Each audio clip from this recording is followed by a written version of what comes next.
Bon matin. Bon matin. Le vent de l'Esprit de Dieu nous soufflait vers ici ce matin. C'est incroyable. Il a même soufflé toute la nuit. Il n'y avait pas d'électricité chez nous ce matin, mais je suis content d'être dans un rang où il y a des cultivateurs. J'ai l'impression qu'Hydro-Québec se dépêche vite à remettre le courant pour qu'ils puissent traire leurs vaches le matin sans génératrice. Et on avait du courant finalement. On n'a pas eu de la nuit, mais on a eu ce matin. Quelle joie d'être parmi vous encore ce matin. Partager la parole dans cette période de l'Avent, cette période où nous attendons, nous préparons la venue du roi. C'est ça l'Avent, la préparation de la venue du roi. Et en même temps, dans les dernières semaines, vous le savez, on a regardé l'épître de Tite. Et en ce qui concerne l'Église de Victoriaville, et puis un des thèmes importants de l'épître de Tite était l'établissement des anciens, leur ministère, leurs défis. Et quand on regarde la responsabilité des différents dirigeants d'églises locales, on pense à la sélection du leadership, on doit considérer quelle sorte de leader est-ce qu'on recherche. Quelle sorte de leader est-ce qu'on recherche pour l'Église? Et comme je disais, en même temps, c'est le temps de l'Avent. C'est le temps de la préparation pour la venue du roi. Et cette semaine, dans les dernières semaines, je me rappelais, je me disais, à la venue de Jésus en Israël, il y a 2000 ans à peu près, Israël aussi attendait un leader. Israël aussi attendait le Messie promis. Et Israël, dans son milieu social, économique, il se posait la question sur quelle sorte de leader est-ce que Dieu va donner à Israël? Il se posait aussi cette question-là. Si bien que l'évangéliste Matthieu, qu'on va regarder aujourd'hui, il s'est attardé à ça. Il a voulu justement répondre à cette question-là dans son évangile, mais quelle sorte de leader est le Messie promis? Parce que Matthieu a écrit d'abord son évangile pour les Juifs de son temps. Évidemment, la parole de Dieu n'est pas juste écrite pour les Juifs du premier siècle, elle est écrite pour nous aujourd'hui. Mais l'objectif premier de Matthieu, c'était de présenter Jésus, de présenter le Messie.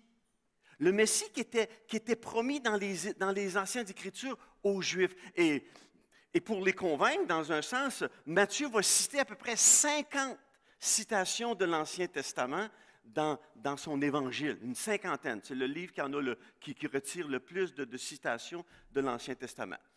Si vous lisiez Matthieu chapitre 1, vous verriez déjà que c'est plein tout en partant, il y a plein de citations de l'Ancien Testament. On va en voir deux même ce matin. Mais alors, l'évangéliste Matthieu, il veut prouver aux Juifs que Jésus, c'est vraiment le Messie, que c'est le roi d'Israël, que c'est le Christ, que c'est le sauveur du monde. Alors, pour ce faire, il commence son évangile, chapitre 1, verset 1, généalogie de Jésus-Christ. Et il est fils de David. Oh, David, c'est qui ça? Es-tu mon voisin? Non, c'est le roi d'Israël. Le roi d'Israël que Dieu a promis une succession sur le trône de David. Et il est aussi fils d'Abraham. C'est un bon juif. Il est de la lignée juive. Et dans le chapitre 1, il va nous présenter cette généalogie de Jésus. Il va nous dire que Jésus, en réalité, c'est aussi Emmanuel. Chapitre 1, verset 3. Il est conçu du Saint-Esprit et il est né d'une vierge. Par conséquent, il est fils de Dieu. Il est Emmanuel, Dieu avec nous. Oui, mais quelle sorte de roi, quand il va venir marcher sur la terre, quelle sorte de roi est-ce que Jésus va être? Quelle sorte de leadership est-ce que Jésus va apporter? C'est quoi les caractéristiques de son ministère? Et c'est ce que Matthieu entreprend dans le chapitre 2 de son évangile. Et il commence par faire le contraste entre le roi d'alors, le roi des Juifs, Hérode le Grand, et le roi qui vient de naître à Bethléem. Il en fait le contraste. Et Matthieu va nous dire de Jésus qu'il est alors un chef qui paîtra Israël, mon peuple. Et ce matin, c'est ce que nous allons considérer. On va considérer ce contraste entre, dans le coin droit, Hérode le Grand, et dans le coin gauche, Jésus, comme contraste pour souligner finalement, particulièrement les qualités de Jésus comme roi, les qualités de Jésus comme notre modèle pour notre propre relation avec lui, et aussi Jésus dans ses qualités pour nous influencer lorsqu'on recherche des leaders spirituels dans l'Église locale. Demandons la grâce de Dieu en premier pour nous diriger là-dedans. Seigneur Dieu, on s'approche de toi ce matin et on veut proclamer que c'est toi le roi des rois, le Seigneur des seigneurs. On voudrait, Seigneur, considérer comment tu es venu vers nous, non pas pour t'imposer, non pas pour chasser les Romains, mais pour nous sauver et devenir notre chef, devenir notre roi, devenir notre berger qui va nous paître.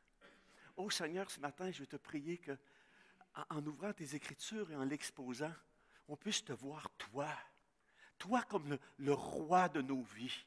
Toi comme notre bon berger. Et que, Seigneur, nous puissions désirer te suivre. Nous puissions désirer trouver des leaders autour de nous qui correspondent à tes qualités à toi. Oh Seigneur, prends ma bouche, prends mon cœur, prends ma voix. Sois béni à travers ta parole parmi ton peuple ce matin. Au nom de Jésus, je te le prie. Amen.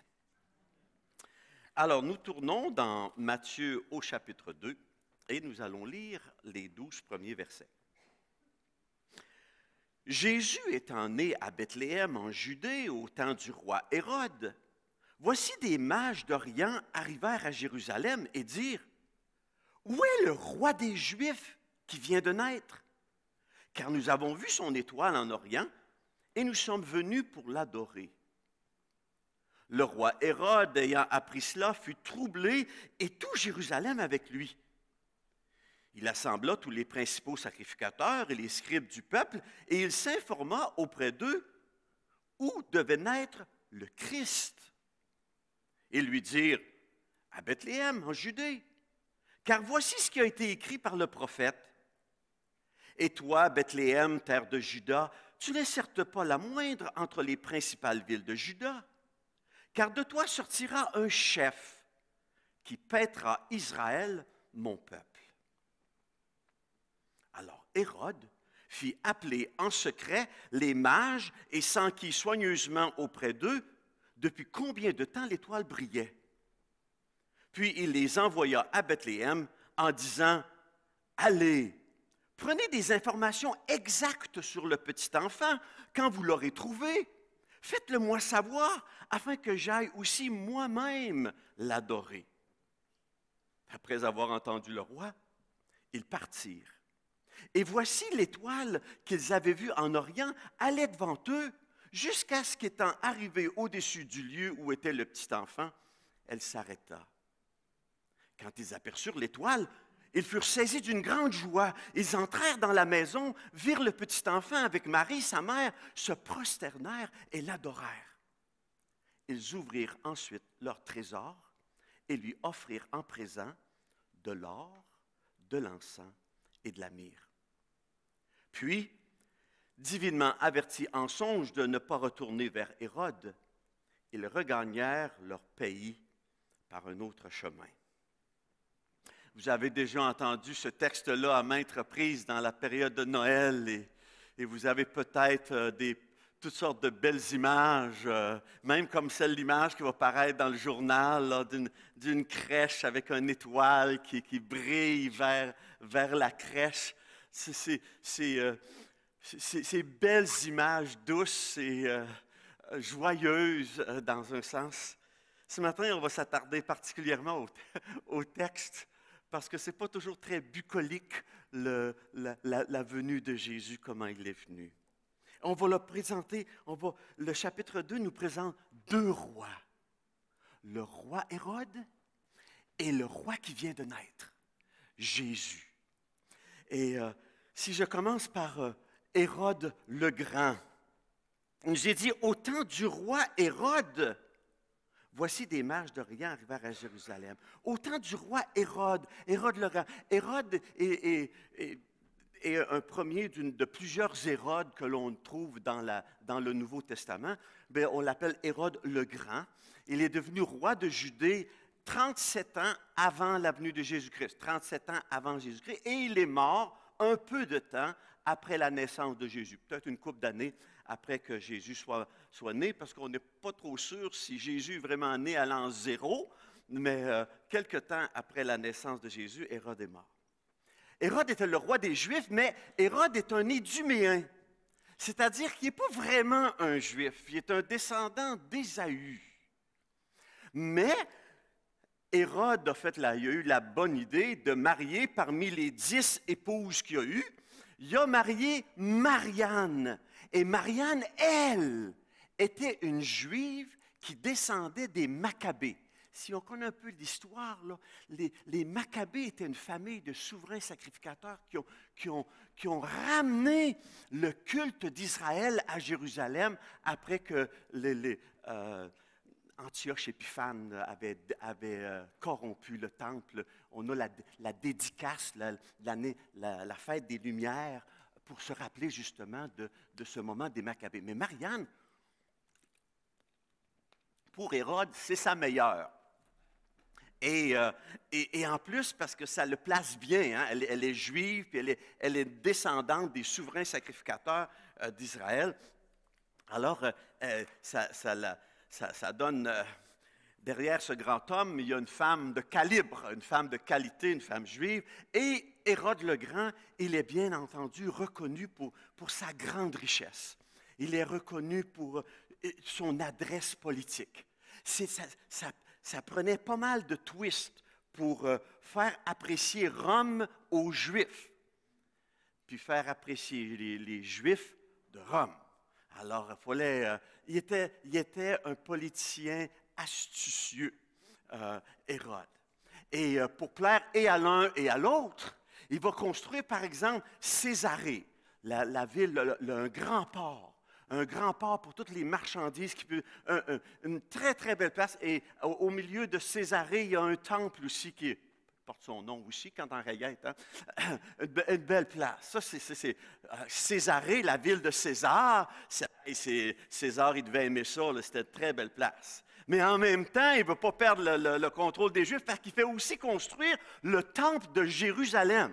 Vous savez, ce temple merveilleux, les disciples, à un moment donné, vont dire à Jésus, « Regarde, les beaux, le temple, comment ça brille. » Même, c'était avant que Jésus ait 30 ans, bien entendu, les Juifs vont dire, « Hey, ça fait des années qu'on construit ça. Regarde comment c'est beau. » Hérode le Grand, il fait construire aussi le temple de Jérusalem. Et proche du temple de Jérusalem, il se fait construire un petit palais, très, très, très, très, très petit, immense, énorme. Il aime les grandes constructions. Il aime aussi les taxes, je m'imagine, parce que Hérode est reconnu pour avoir ramassé des taxes et des taxes et des taxes. Et il y a un fan club du temps d'Hérode, on les appelle les Hérodiens. Alors, j'imagine qu'eux autres, ça devait être les champions du libre-échange. Rome, Jérusalem, les échanges, puis... Habituellement, quand il y a du marchandage en masse, il y a de l'argent à faire là-dedans. Alors, les Hérodiens, parmi les Juifs, sont des gens qui vont soutenir beaucoup Hérode. Et qui es-tu bon, ce roi-là? Le seul problème, c'est que Hérode le Grand, il a très mauvais caractère. Il est très égoïste, il est violent, il est cruel et plus il avance dans sa royauté, plus il devient paranoïaque. Tous ceux qui parlent contre lui, tous ceux qui ont des petits messages qui ne fonctionnent pas avec la presse écrite de ce temps-là officielle, il les écrase. Ça veut dire qu'il les fait tuer. Ce n'est pas juste les tasser, il les élimine. Et plus il avance dans son règne, plus il se met à tuer tout ce qui bouge quasiment. Il tue tous ses proches associés. Il va même aller jusqu'à faire tuer sa femme, entre une des 10, Marianne, sa meilleure. Parce que là, elle pourrait influencer le prochain roi. Puis savez-vous, Marianne a eu 2 fils, les meilleurs, bien entendu. Fait qu'il s'assure que les 2 fils de Marianne sont aussi mis à mort. En fait, à la fin de son règne, tout le monde l'haït. Alors le jour de la mort d'Hérode, bien entendu, tout le peuple juif va crier « Hey, bravo, il est parti! » Mais Hérode, il dit « Ah, quand il voit sa mort arriver, il fait arrêter une centaine de leaders juifs et il les met en prison pour que le jour de sa mort, on tue les 100 autres. Comme ça, les gens vont vraiment pleurer le jour de sa mort, plutôt que de se réjouir qu'il soit parti. Heureusement, quand Hérode est décédé, on n'a pas exécuté. Ils ont pensé que c'était un peu extrême comme règle. Il était mort de toute façon. Ils ont décidé de ne pas exécuter la centaine de leaders juifs qui avaient été emprisonnés pour un jour de grande tristesse, pour le jour de la mort d'Hérode. César Auguste, il dit « Vaut mieux être le porc d'Hérode que son fils. » Moins dangereux de même. Vaut mieux être le porc d'Hérode que son fils. C'est toute une réputation. Alors, nous avons le roi Hérode,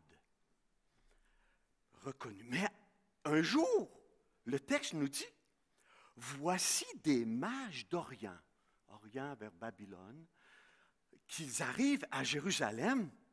Et bien entendu, il nous est dit, et il demande, il est où le roi des Juifs? Il arrive à Jérusalem, à la capitale, puis il demande, il est où le roi des Juifs qui vient de naître? Pas qui vient de mourir, là, qui vient de naître. Alors la panique pogne. Le roi Hérode, ayant appris cela, fut troublé, et tout Jérusalem avec lui. Les mages arrivent, bien entendu, dans la capitale, et ils veulent saluer, ils veulent honorer. Le texte nous dit adorer. Notre traduction en français, disons, n'en met plus que le client en demande, si je peux dire. On a traduit à adorer parce qu'avec les siècles, Matthieu est en train de nous montrer que peut-être les mages ont fait des choses qu'ils ne comprenaient pas exactement, mais qui en réalité étaient vraies. Est-ce que les mages sont venus adorer un Dieu? Probablement pas. Mais le verbe proskuneo, qui est traduit honorer, ça veut dire se prosterner devant. Alors, quand on arrivait devant un roi, une grande personne, les gens se prosternaient devant. Et bien entendu, si c'était une divinité, bien, se prosterner devant, c'était aussi adorer. Mais les mages d'Orient sont venus pour rendre hommage. Il y a certaines traductions qui le traduisent comme ça, rendre hommage. On est venu pour lui rendre hommage.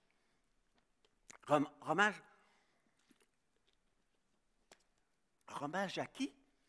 À celui qui est roi de naissance. Littéralement, celui étant né roi des Juifs. Celui qui a déjà la qualité de roi à sa naissance.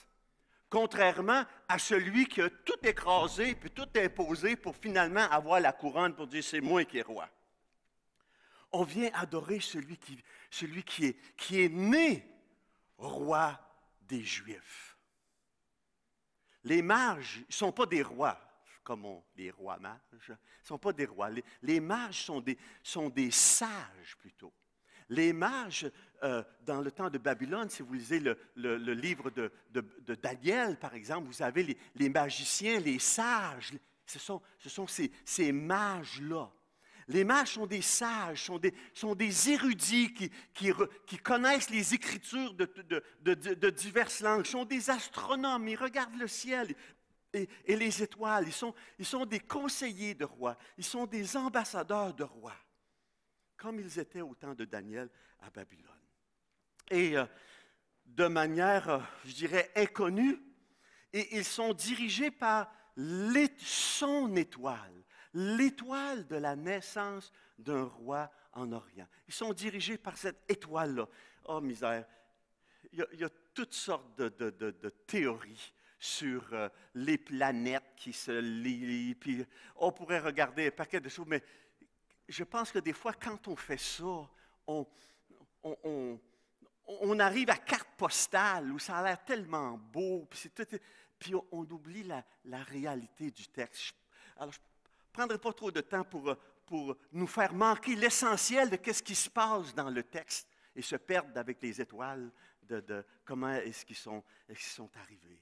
Mais ils sont dirigés par son étoile, l'étoile de la naissance du roi. Et bien entendu, quand ils arrivent à Jérusalem, puis qu'ils vont chercher il est où le roi, il est où le boss, ils vont se trouver à un moment donné proche du temple de Jérusalem, puis du palais d'Hérode. Alors Hérode, il nous a dit, il est troublé. Le roi Hérode est troublé. Le roi Hérode ayant pris cela fut troublé et tout Jérusalem avec lui. Voilà maintenant un nouveau-né qu'on appelle, hey, c'est un aspirant maintenant, c'est un compétiteur pour mon trône. Et si Hérode est troublé, puis qu'il ne va pas bien, Jérusalem, il dit, watch out, attention, les têtes vont tomber, ça ne sera pas long, parce que lui, s'il y a quelqu'un qui vient parler de prendre sa place, ça va aller mal en ville. Tout Jérusalem aussi est troublé avec lui. Il y a des gens qui viennent, puis qui viennent voir pour trouver le roi des Juifs qui vient de naître. Et puis nous, on le connaît, le roi des Juifs, c'est Hérode. Mais si ce n'est pas lui, comment Hérode va réagir? Je comprends qu'il devait être en panique. Et Hérode, il va se mettre à questionner les Juifs religieux. Et il connaît quelque chose des écrits, parce qu'il va poser la question, il va dire, et il s'informa auprès d'eux où devait naître le Christ. Ah! Le Messie, le roi promis dans l'Ancien Testament. Où est-ce que le Christ devrait-il naître? Le roi des Juifs qui avait été annoncé par les prophètes. Où est-ce qu'il doit naître? Et quand il l'apprend des chefs religieux, il fait venir en secret les mages, puis il les embobine. Il les trompe. Et dit, allez voir. Et puis, faites bien attention, là. Prenez des informations exactes sur le petit enfant, puis quand vous l'aurez trouvé, faites-les-moi savoir. Hey, moi aussi, je vais aller lui rendre hommage. Moi aussi, je vais aller l'adorer. Il les trompe. Il dit qu'il va pour le rendre hommage, mais on connaît un petit peu la suite de l'histoire. Ce n'est pas pour rendre hommage, mais c'est pour le tuer. Puisque quand il s'aperçoit que les images ne sont pas retournées vers lui, il fait tuer tous les enfants de 2 ans et moins, selon l'âge que le petit enfant devait avoir.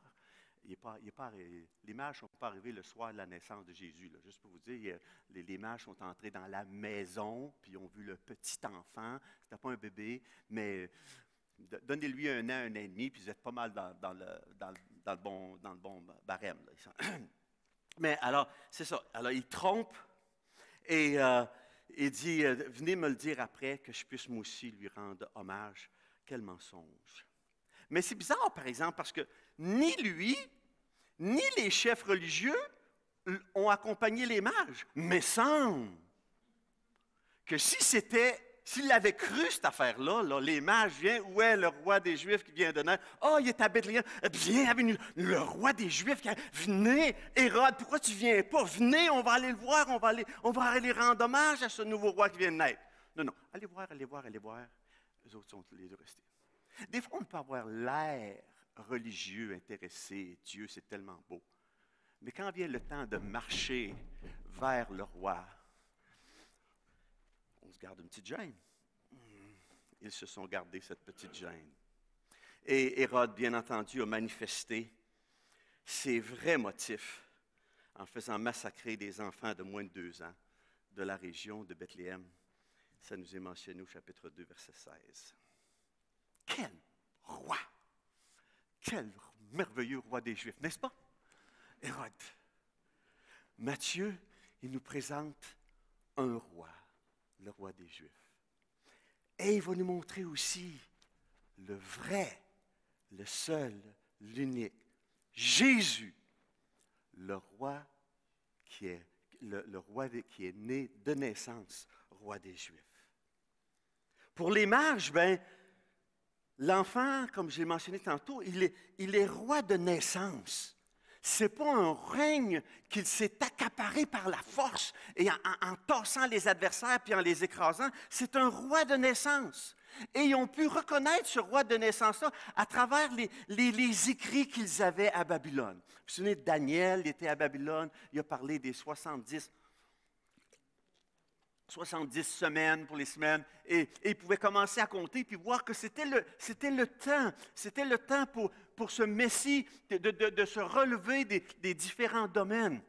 Et il connaissait probablement les écrits de Balaam. Vous connaissez Balaam, quand les enfants d'Israël sont venus pour entrer dans la terre promise, il y avait un prophète qui venait de l'Orient, lui aussi, Balaam. Et regardez qu'est-ce que Balaam avait dit dans Nombre chapitre 24, verset 17.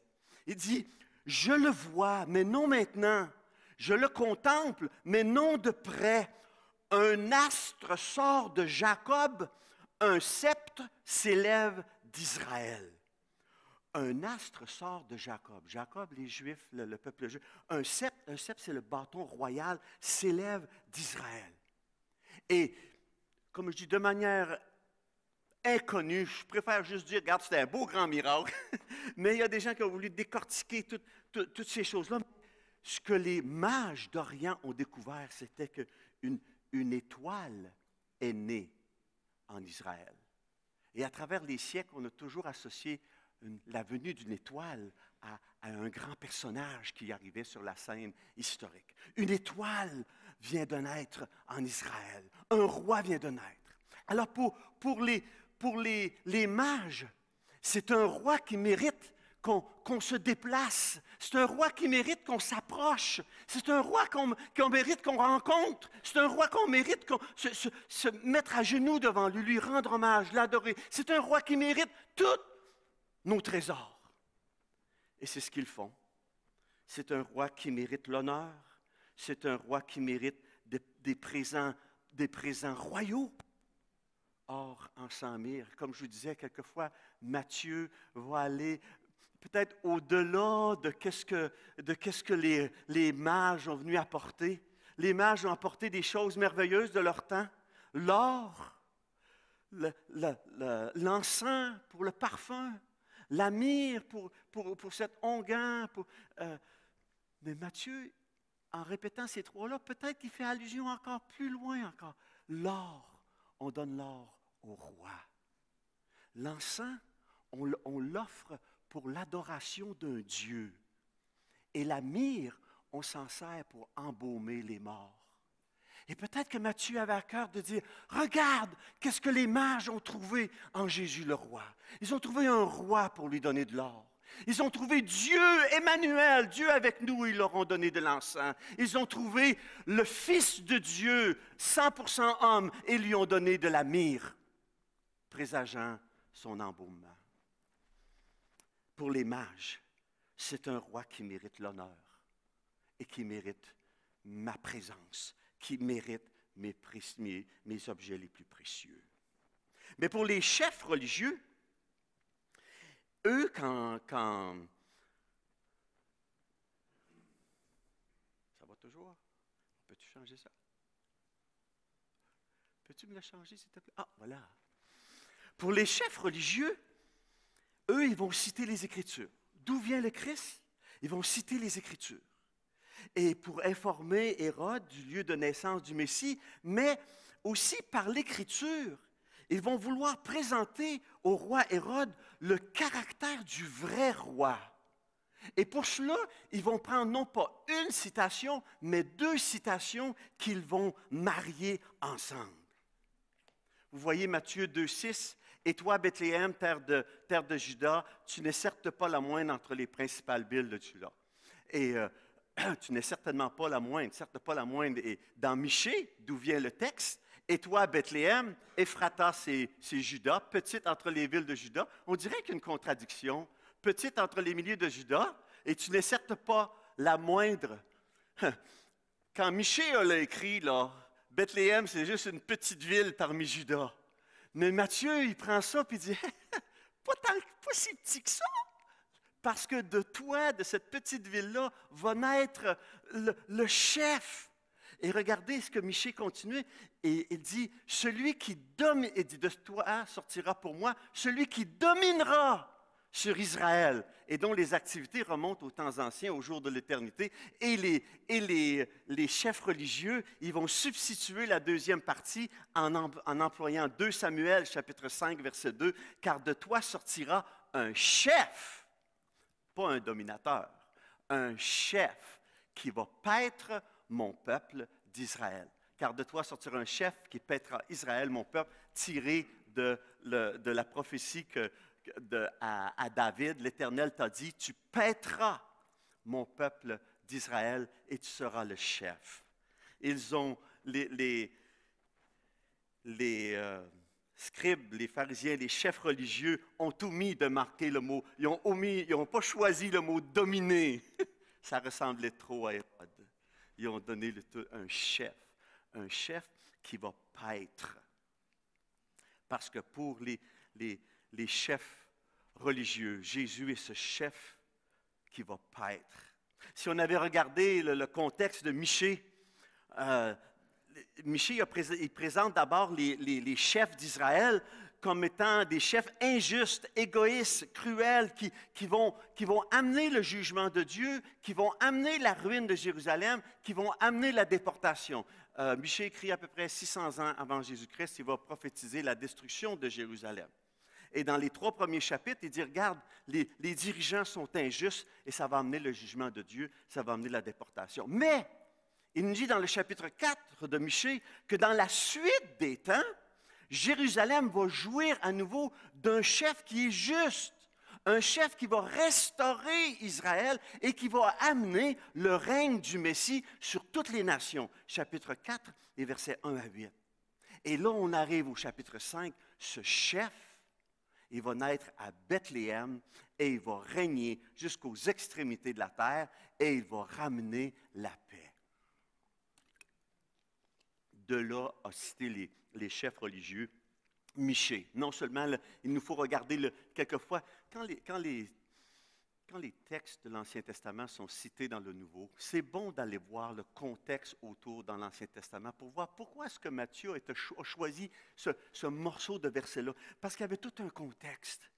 Les chefs du temps de Michée étaient méchants et Dieu avait prévu le jugement. Mais il a dit non, je vais aussi, dans la suite des temps, amener le Sauveur qui va restaurer Israël et il va être un chef qui va paître Israël. Jésus alors sera un chef qui paîtra Israël. Comme le roi David, Jésus va alors être un chef pour conduire et un berger pour paître. Jésus va être un roi. Jésus va être le roi. Qu'est-ce que ça fait un roi? Ça délivre de l'oppression. Mais de quelle oppression est-ce que Jésus va être le roi? Est-ce qu'il va venir enlever l'oppression romaine? Matthieu va dire non. Jésus va venir délivrer son peuple de ses péchés. Parce qu'il a le nom de Jésus, Sauveur. Tu lui donneras le nom de Jésus. C'est lui qui délivrera son peuple de ses péchés plutôt que de l'oppression romaine. Il va être un vrai chef. Il va être un leader qui marche devant son peuple. Un leader qui conduit son peuple plutôt que de l'écraser, plutôt que de dominer. Jésus est le roi qui vient bientôt. Jésus-Christ est le roi des rois, le Seigneur des seigneurs, Un roi qui revient bientôt pour rétablir le royaume d'Israël, comme les disciples ont demandé à Jésus en Actes chapitre 1, verset 16. Est-ce que c'est à ce moment-là que tu vas rétablir le royaume d'Israël? Et Jésus revient pour ça, pour rétablir le royaume d'Israël. Il revient pour paître les nations avec une verge de fer. C'est dans Apocalypse au chapitre 2, mais c'est aussi dans le psaume chapitre 2. Je pense qu'on a reçu justement la lecture du psaume 2 avant de venir ici. Il va paître les nations avec une verge de fer, avec toute autorité. Si on tournait dans Ésaïe au chapitre 9, Ésaïe et Michée sont contemporains, ils sont deux prophètes du même temps. Ésaïe 9, 5, 6, un enfant nous est né, un fils nous est donné, et la domination reposera sur ses épaules. Et par conséquent, une paix sans fin au trône de David et à son royaume. Un enfant nous est né, un fils nous est donné, puis la domination va reposer sur son épaule. Ça va être le Dieu véritable. On l'appellera admirable, conseiller, Dieu puissant, Père éternel, prince de la paix. Donné à l'empire de l'accroissement et une paix sans fin au trône de David et à son royaume, disait Ésaïe chapitre 9. Jésus-Christ est mon roi. Jésus-Christ est présenté comme le roi des rois, le Seigneur des seigneurs, mais il est aussi berger. Il va paître comme un berger. Il va paître Israël, mon peuple. Et comme berger pour paître son peuple, il va le nourrir, il va le conduire, il va le protéger. Peut-être que c'est un texte que vous connaissez par cœur, et sinon, quelle bonne occasion de mémoriser pour Noël le psaume 23. L'Éternel est mon berger, je ne manquerai de rien. Il va prendre soin de tous mes besoins, il va me nourrir, il va me donner la nourriture physique, la nourriture spirituelle. Je ne manquerai de rien. Il me fait reposer dans de verts pâturages. Il me dirige près des eaux paisibles. Il restaure mon âme. Ma nourriture physique, le pâturage, les eaux, la nourriture spirituelle, il restaure mon âme. Mon bon berger paît, il nourrit, il conduit. Il me conduit dans les sentiers de la justice. Quand je marche dans la vallée de l'ombre de la mort, je ne crains aucun mal, car tu es avec moi. Mon Dieu me conduit. Il me conduit dans les sentiers droits et agréables de la vie.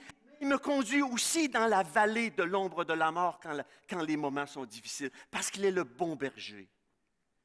Il paît, il conduit son peuple et il le protège. Quand je marche dans la vallée de l'ombre de la mort, je ne crains aucun mal, car tu es avec moi. Ta houlette et ton bâton me rassurent. Voyez-vous, quand le loup venait proche des brebis, ça prenait un bâton pour protéger les brebis. Et quand les brebis s'en allaient un petit peu trop croche, ça prend une houlette, la crosse de berger, pour diriger un petit peu. Puis des fois, quand ils ont pris le clos et qu'ils sont à terre, bien là, tu vires la crosse à l'envers, puis tu le sors. Tu sors le brebis par le cou à la crosse. Qu'est-ce que j'ai vu ce matin? Vous connaissez l'histoire de ça? Oh, je sais, on n'a pas le temps. Mais c'est un bonbontier qui a inventé ça pour Noël, pour se rappeler. Et il y avait des couleurs, le blanc pour l'humanité, le rouge pour le sang, puis un autre couleur qui est le vert, là, je ne me souviens plus trop, là, parce que là, j'ai juste fait ça. Mais il voulait donner ça aux enfants pour montrer que Noël, c'est le temps, c'est pour Jésus. Et Jésus, il est le bon berger. Et quand je marche dans la vallée de l'ombre de la mort, je ne crains aucun mal, car tu es avec moi. Ton bâton et ta houlette me rassurent. Tu viens me chercher quand j'ai besoin. Tu viens me diriger quand j'ai besoin. Racontez cette histoire-là, ou trouvez-la sur Internet en quelque part, elle est en quelque part certain, parce que celui qui l'a inventée, on le vit encore aujourd'hui, c'est Belkane de Noël, pour nous parler de Jésus. Jésus est le bon berger. Il donne la nourriture physique, il donne la nourriture spirituelle, il conduit dans les sentiers droits comme dans les vallées difficiles, il protège, il nous rassure par son bâton et sa houlette. Oui, certainement, bonheur et grâce nous accompagneront tous les jours de la vie. Et j'habiterai dans la maison de l'Éternel. Alors, quand on pense à tout ça et on pense à des leaders pour l'Église locale, on doit chercher des chefs qui sont prêts à paître le peuple de Dieu, à le conduire, à le protéger, à le conduire par l'exemple. Tite nous disait être des modèles de bonnes œuvres. Pierre nous dit être motivé par le service plutôt que par la recherche du pouvoir, comme Hérode était. Pierre nous dit non comme dominant sur eux, mais comme étant des modèles du troupeau. Ces bergers-là doivent être capables de nourrir les croyants. Tite 1,9 dit qu'ils doivent être attachés à la saine doctrine. Et ces bergers-là qui pèsent ont besoin de protéger le peuple de Dieu, protéger les brebis avec courage. Tite nous dit afin de réfuter les contradicteurs. Tite nous dit afin d'éloigner ceux qui provoquent des divisions. Quand on recherche des leaders d'Église, on doit rechercher des chefs qui ont pour objectif de paître, de conduire, de protéger le troupeau. Et nous, en tant que croyants, en tant que brebis, nous sommes appelés comme les brebis à faire confiance au berger et à coopérer avec lui. Alors ce matin, comment est-ce que toi tu considères Jésus aujourd'hui? Est-ce que tu considères Jésus comme le beau petit Jésus qui va venir là-bas et qui ne nous dérangera pas trop? On va peut-être penser à lui durant le temps des fêtes à un moment donné. Peut-être que son nom va sortir en quelque part. Ou est-ce qu'on est dans l'attente et la profession joyeuse de notre roi, de notre berger? Est-ce que tu le considères, toi, comme ton roi, comme ton berger? Matthieu nous a rappelé dans son évangile que Jésus est venu pour sauver son peuple de ses péchés. Est-ce qu'il t'a sauvé de tes péchés, toi? Il nous est dit qu'il est un chef pour paître son peuple. Est-ce que tu es nourri quotidiennement à partir du pain de vie, de la parole de Dieu? Il nous est dit que Jésus est venu non pour être servi, mais pour servir. Au chapitre 20, est-ce que je vois mon berger, mon roi, pour être quelqu'un qui le sert, qui marche pour lui et pour donner sa vie en rançon pour beaucoup? Est-ce que mon allégeance à mon roi m'amène à vivre pour lui jusqu'à même le jour de mon départ? Voyez-vous, Hérode a exploité le peuple pour son bénéfice. Il a tué pour sauver sa peau. Jésus, lui, il a donné sa vie pour sauver la mienne, pour sauver des brebis. Et c'est lui qui mérite d'être mon roi. Oh, cette semaine, il y avait ce chant-là dans mon cœur toute la semaine. À l'agneau sur son trône, apportons la couronne. Il l'a conquise sur la croix. Il est le roi des rois. Mon âme, éveille-toi. Bénis, adore, acclame avec tous les anges du ciel. Jésus Emmanuel. Pouvez-vous chanter avec moi? À l'agneau sur son trône, apportons la couronne. Il l'a conquise sur la croix. Il est le roi des rois. Éveille-toi, mon âme, bénis, adore, acclame, avec tous les anges du ciel, Jésus Emmanuel. Et si vous avez le Célébrons Dieu chez vous, tournons au verset numéro 40, c'est tellement un beau chant. Apportons la couronne. Jésus est digne d'être mon roi, d'être ton roi, ton berger. Il mérite toute ton adoration, toute ton admiration. Et ce matin, si Jésus n'est pas encore ce sauveur que tu as compris qu'il est venu pour te sauver de tes péchés, tu as besoin de lui. Il veut te rencontrer. Mais sache que s'il n'est pas ce roi dans ta vie, tôt ou tard, il va le devenir. La Bible dit que tout genou fléchira devant Jésus-Christ. Et sache que c'est beaucoup mieux de fléchir le genou devant lui, aujourd'hui, comme Sauveur, Seigneur, Roi, que lorsqu'il reviendra pour placer son autorité avec une verge de fer. Et ainsi, personne va pouvoir le contredire. La dernière image que les hommes ont vue de Jésus, c'est un homme sur une croix. Il revient en glorieux roi. Et tout genou fléchira devant lui. Il va paître les nations avec une verge de fer. Mieux vaut être son ami aujourd'hui. Parce que ça aura des conséquences éternelles. Ton choix de refuser la seigneurie, le salut de Jésus aujourd'hui. Et pour ce matin, ceux qui ont ouvert leur cœur à Jésus comme sauveur, comme maître, ceux qui ont ouvert leur vie à lui, j'entendais le témoignage d'Evelyne la semaine passée. Jésus se tient à la porte et il frappe. Si quelqu'un entend la voix et ouvre la porte, il dit « J'entrerai. Je souperai avec lui et lui avec moi. » Tous ceux qui ont ouvert la porte de leur cœur, qui ont été baptisés, bien, Jésus les invite ce matin encore une fois à sa table à lui. Il nous invite, et j'inviterai les musiciens à s'avancer. Jésus nous invite à sa table. Vous êtes invités à la table du Seigneur. Et Jésus nous invite à évaluer notre affection pour lui, à évaluer notre consécration à lui. Il nous invite aussi à nous réjouir de son salut. Oui, le bonheur et la grâce m'accompagneront tous les jours de ma vie et j'habiterai dans la maison de l'Éternel jusqu'à la fin de mes jours. Il nous invite à lever les yeux vers le ciel en anticipant son retour en gloire. Oh, ce matin, vous êtes des croyants. Jésus, votre roi, votre berger, vous avez été baptisés. Vous êtes invités à la table du Seigneur, à la table du roi, à la table de notre merveilleux berger.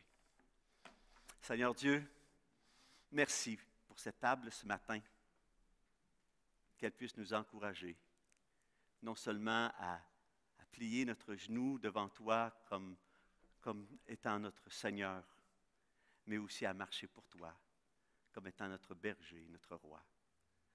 C'est ma joie, c'est notre joie de partager cette table en ton nom. Amen.